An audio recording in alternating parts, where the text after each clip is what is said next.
Hi everyone, কেমন আছো সবাই? আশা করি সবাই খুব ভালো আছো। আমি আলহামদুলিল্লাহ ভালো আছি। তো কিছুদিন আগেই যাওয়া হয়েছিল সারিন্দা রিসোর্টে। তো তোমরা দেখতে পাচ্ছো সারিন্দা রিসোর্ট। তো এখানে কিন্তু একটা রেস্টুরেন্টও আছে, তো সেটা পরে শেয়ার করব। তো তাহলে চলো। তো এখানে কিন্তু আমি, আমার আম্মু আর সেই সাথে খালামণি আর তাদের ড্রাইভারকে নিয়ে গিয়েছিলাম। তো তোমরা আমাকে দেখতে পেলে। তো রিসোর্টটায় অনেকটা দুবাইয়ের ফিল, সৌদি আরবের ফিল অনুভূত হয়। তো এখানে কিন্তু জনসাধারণ যাওয়া নিষেধ। তো যারা ভিআইপি পার্সন তাদেরকেই ঢুকতে দেয়। তো যেহেতু আমরা ভিআইপি পার্সন, এর জন্য আমরা গিয়েছিলাম। তো এখানে কিন্তু এন্ট্রি ফি 500 টাকা করে জন প্রতি। তো যাদের সামর্থ্য রয়েছে তো তোমরা যেতে পারো। খুব সুন্দর একটা প্লেস, গেলে মনটা ভালো হয়ে যায়। আর আমি মনে করি ছবি তোলা, ব্লগ ভিডিও করার জন্য একদম পারফেক্ট একটা জায়গা। তো এখানে একটা ছোট পাহাড়ও ছিল।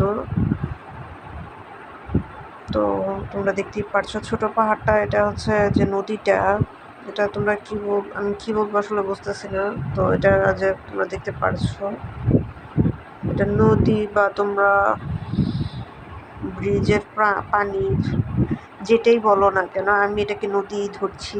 তো এখানে কিন্তু দুইটা ব্রিজ আছে।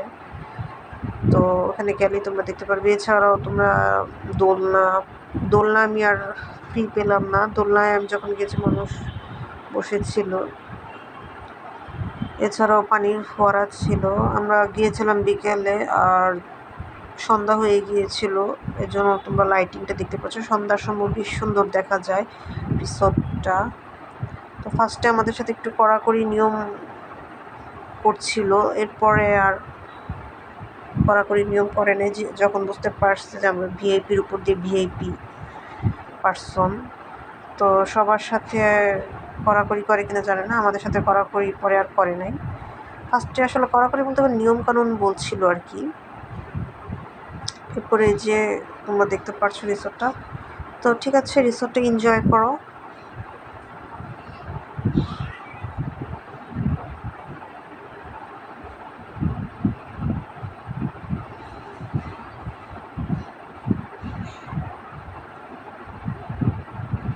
এরপর চলে এসেছি ওইখানেই ছিল রেস্টুরেন্ট। তো আমরা লিফট দিয়ে আমরা সবাই চলে এসেছি রেস্টুরেন্টে। তো রেস্টুরেন্টটাও বেশ সুন্দর, ছাদের উপরে এরকম করা আর কি, ডিজাইন করা। এরপর আমরা নিয়েছিলাম মাল্টার জুস আর অন্থন, সেই সাথে ছিল স্প্রিং রোল। তো খাওয়া শেষ করেই আমরা আবার চলে যাচ্ছিলাম। তো ঠিক আছে, সবাই ভালো থাকো, আবার নেক্সট ব্লগে দেখা হবে। আল্লাহ হাফেজ।